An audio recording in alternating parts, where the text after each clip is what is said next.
Hi, I'm County Supervisor Joe Simitian, and I chair the county's Health and Hospital Committee. You know, the challenge with mental health is that it's not just one thing. Every patient's different, every circumstance is different, and that means the needs are different from patient to patient, person to person. So you've got to provide what we call a continuum of care, a whole range of services that essentially meet people where they are, both physically, but also in terms of dealing with mental health issues. It could be the expansion of programs that ensure we've got mental health professionals out in the community in a moment of crisis, not just in a city or a neighborhood, but literally available to get to you in your home, on the block. That could be our TRUST program, what we call our PERT program, our various crises programs that make sure that when a mental health professional is needed, he or she is there either in lieu of or in addition to law enforcement. By the same token, we want to make sure that there are programs and services out there for young people at the earliest opportunity. Far too often, the tragedy is that somebody should have stepped up and provided help earlier, and yet that just doesn't happen. That's why we have two Alcove programs now, one in Palo Alto and one in San Jose. These are youth-driven, youth-led, and provide a whole range of services to help young people.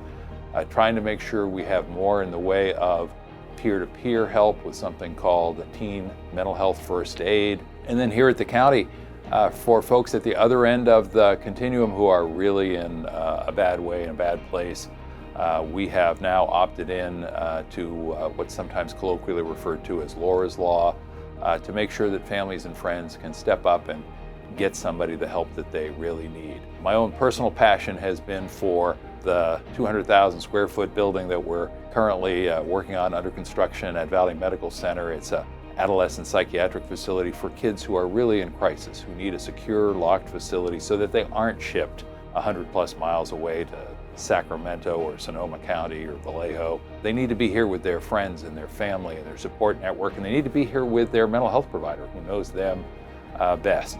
And of course, right now we're celebrating the fact that we've got what I would call an intermediate care facility coming online, 28 new beds, that is for folks who are perhaps not in need of really acute care, the highest level of care, but who aren't quite ready for independent living yet. And so it's the whole range of things. And it can also be as simple as helping folks access the services they need in a very complicated system. I've pushed for something called mental health navigators. It can be helping folks realize that they have the right to get this attention, that their insurance should be providing them with the services they need. That's why we are pushing on what I call mental health parity, making sure that mental health needs get addressed just the same way that physical health needs get addressed, or at least should be.